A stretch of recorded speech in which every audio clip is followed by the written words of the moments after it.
দেখো, ওই মেয়েটা নিতান্ত একটা সাধারণ ঘরের মেয়ে। ওর টাকার দরকার ছিল, লাক্সারিয়াস লাইফ দরকার ছিল, তাই জন্যই তোমাকে বিয়ে করেছিল আমার এক কথাতেই। আর মজার বিষয় কি জানো, ও তোমাকে বেবির কথা জানায়নি, কারণ বাচ্চাটা ভবিষ্যতে ওর হাতিয়ার হবে, তোমার সম্পত্তি দখলের। বুঝেছ? Be practical Evan. তুমি ওর কোনো ক্ষতি করবে না তো? না, জাস্ট ওর বেবিটা মরবে। আমার মন এখন মানছে না ড্যাড। ইভান, বাচ্চাটা আমাদের জন্য হুমকি। কেন বুঝতে চাচ্ছ না? কিন্তু কোনো কিন্তু না। এমনও হতে পারে বাচ্চাটা তোমার না। কি বলতে চাইছো? ওর মতো থার্ড ক্লাস গরিব আর এতিমের চরিত্র ঠিক আছে বলে তোমার মনে হয়? ড্যাড, এলিজা এমন নয়।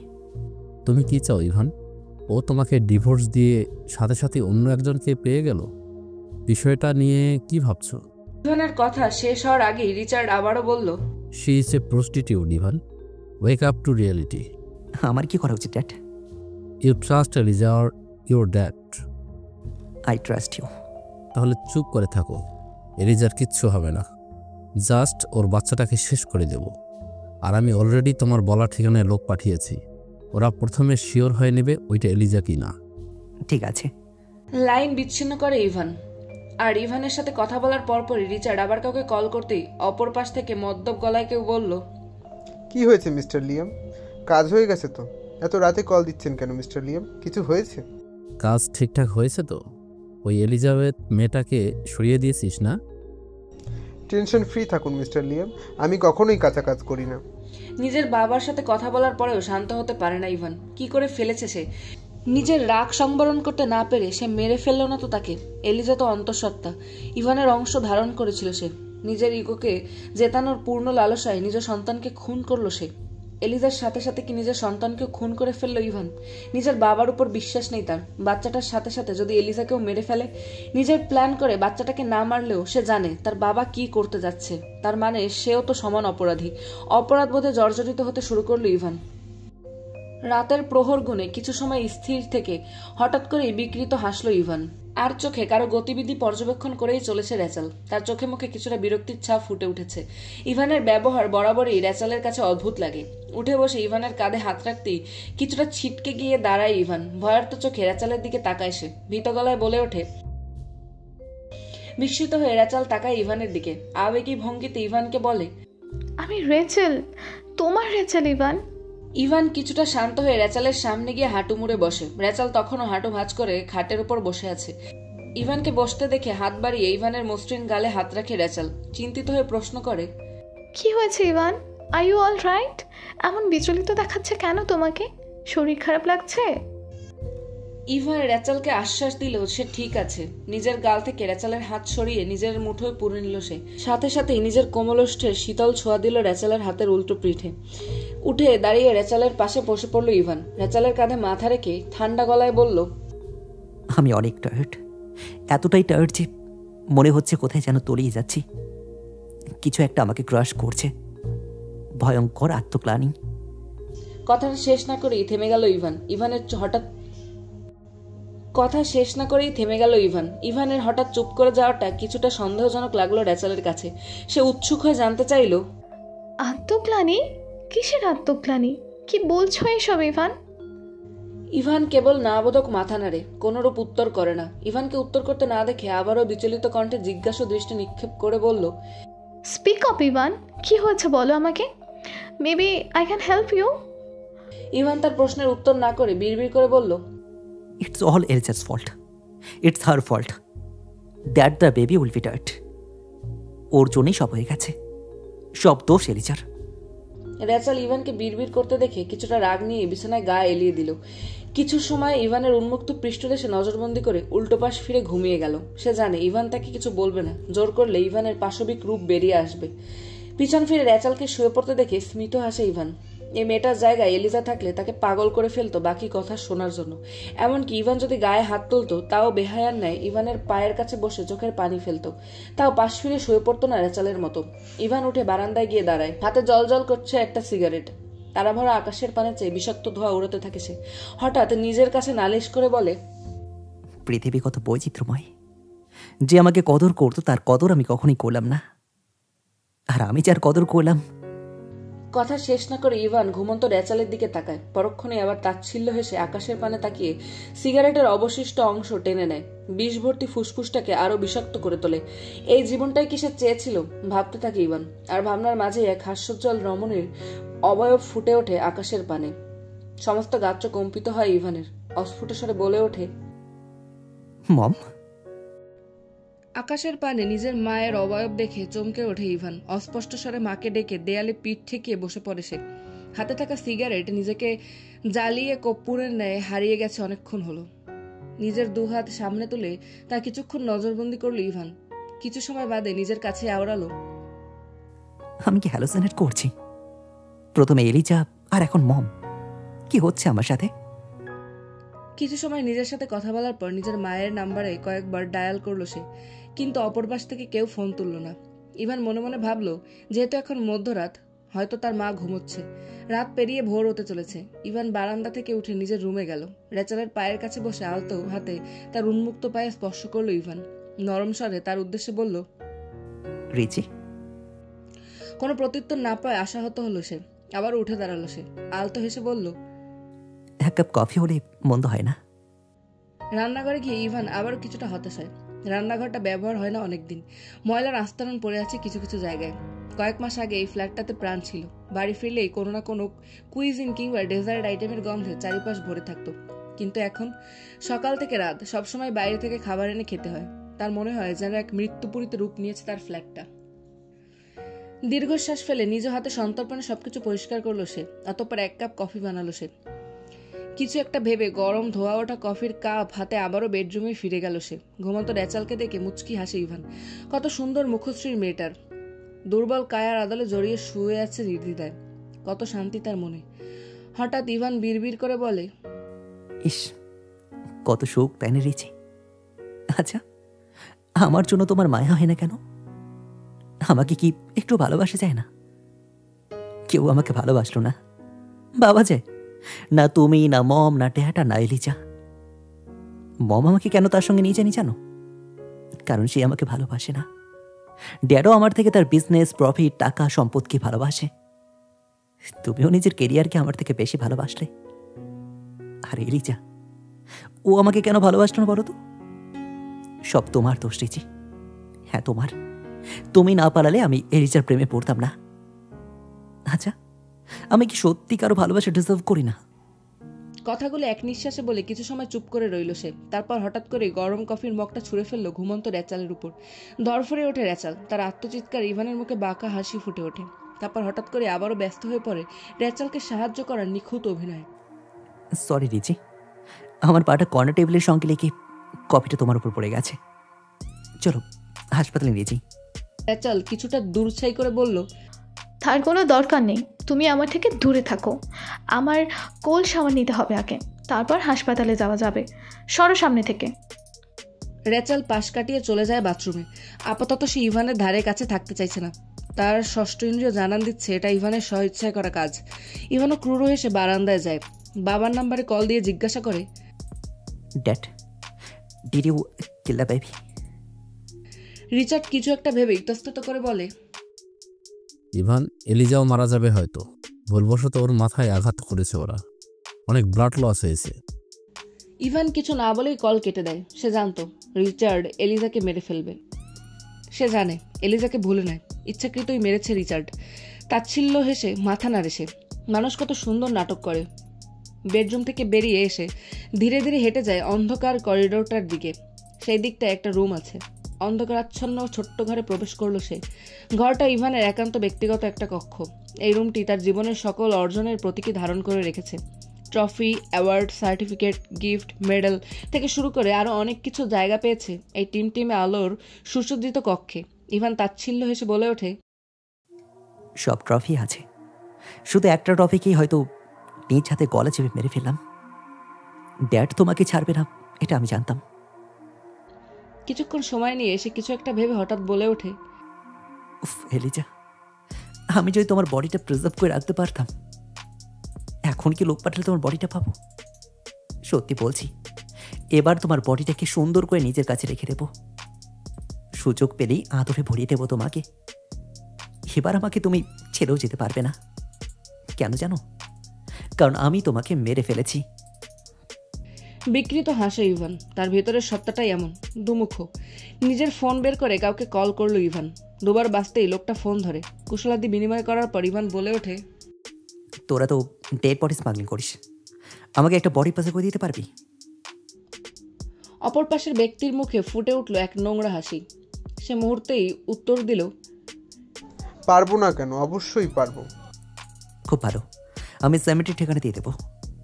আমার অক্ষত বডি চাই। ওকে? নির্দিষ্ট মানুষের মৃতদেহ? ছোট করে উত্তর করে ইভান।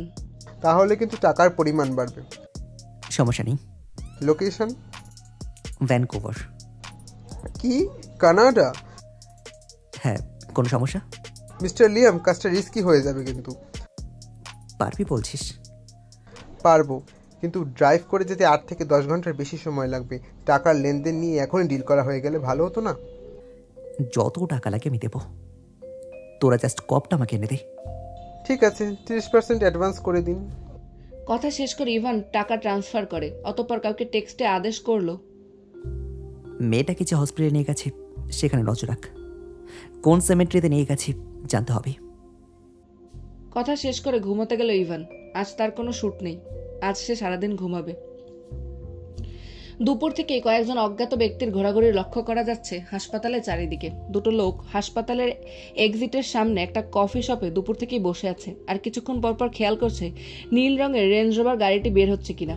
এই গাড়ি করে এলিজাকে হাসপাতালে আনা হয়েছিল। আর একজন লোক ফ্রন্ট গেটে গাড়ি নিয়ে বসে আছে অনেকক্ষণ।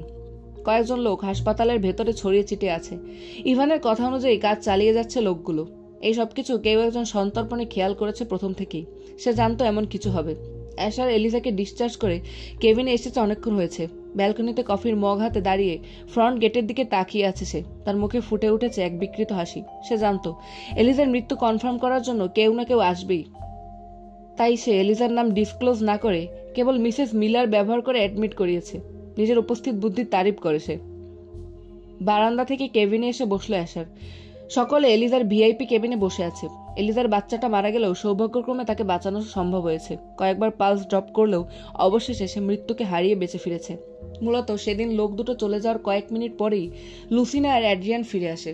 তারা এলিজার জন্য রাতের খাবার নিয়ে এসেছিল রেস্টুরেন্ট। তাই সরাসরি নিজেদের ঘরে না গিয়ে তারা এলিজার ঘরে যায়। গিয়ে বিধ্বস্ত নিজেও এলিজাকে ফ্লোরে পড়ে থাকতে দেখে, আর সাথে সাথে অ্যাড্রিয়ান তাকে কোলে তুলে নেয়। লুসিনা চেষ্টা চালায় রক্তক্ষরণ বন্ধ করার।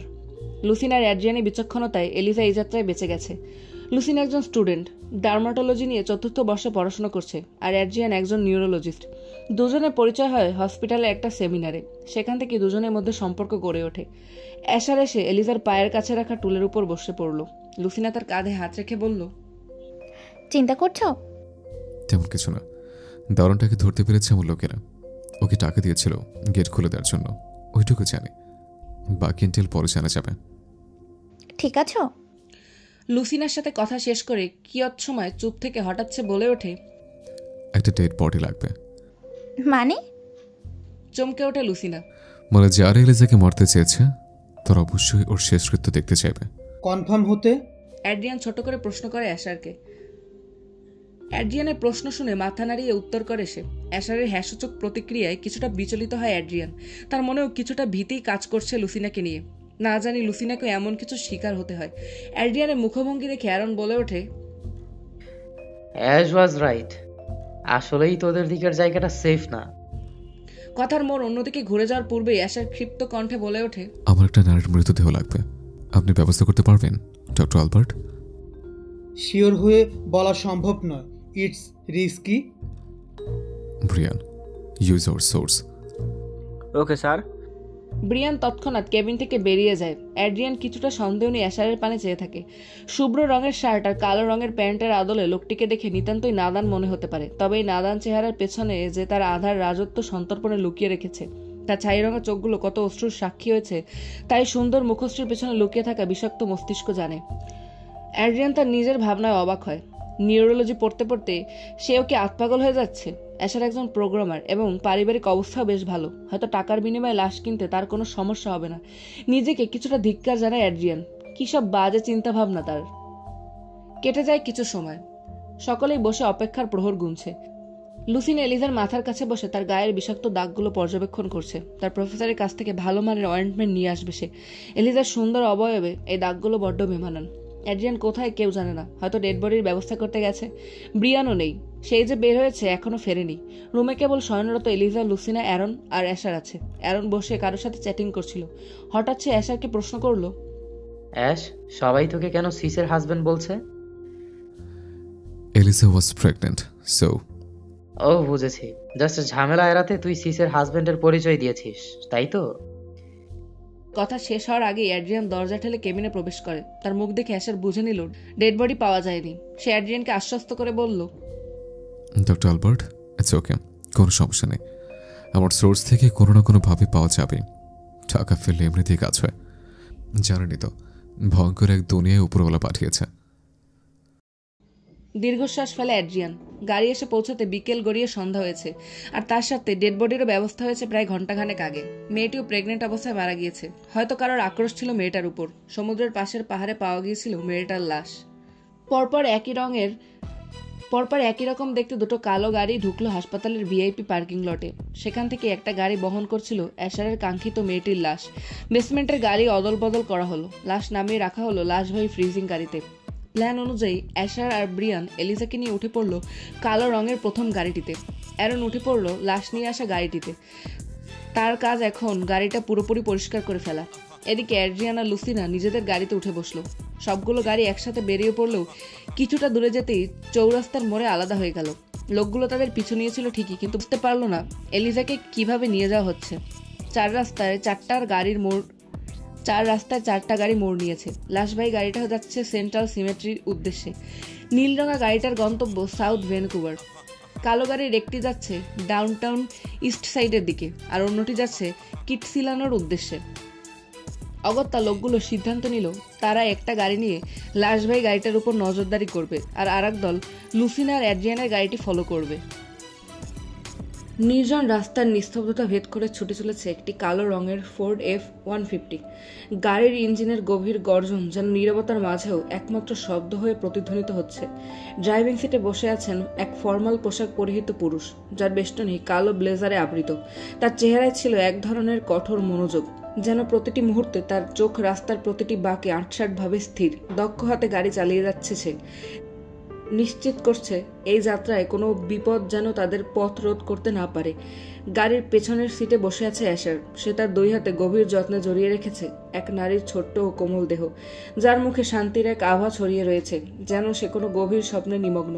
হাসপাতালে ডিসচার্জ করার আগে তার একবার জ্ঞান ফিরেছিল, কিন্তু কোনোরূপ কথা বলতে পারেনি। সে চুপ করে ছিল সারাটাক্ষণ। তবে দীর্ঘ ভ্রমণের ধকল এড়ানোর জন্য তাকে আবার স্লিপিং পিল দেওয়া হয়েছে। ফলস্বরূপ সে এখনো ঘুমে আচ্ছন্ন, আর সেই ঘুম এতটা গভীর যে তা ভাঙতে সময় লাগবে। অ্যাশারের দৃষ্টি স্থির ছিল এলিজার উপর। তার চোখে ছিল অদ্ভুত এক কোমলতা, যার মাঝে লুকিয়ে ছিল সুরক্ষা ও দায়িত্বের প্রতিশ্রুতি। তিনি এমনভাবে তাকে জড়িয়ে রেখেছিলেন যেন এই পৃথিবীর কোনো বিপদই তাকে আর স্পর্শ করতে না পারে। ব্রিয়ান রিয়ারভিউর মিররে চোখ রেখে অ্যাশারকে প্রশ্ন করল, স্যার তখন মিস্টার লিয়ামকে কল করতে বললেন কেন?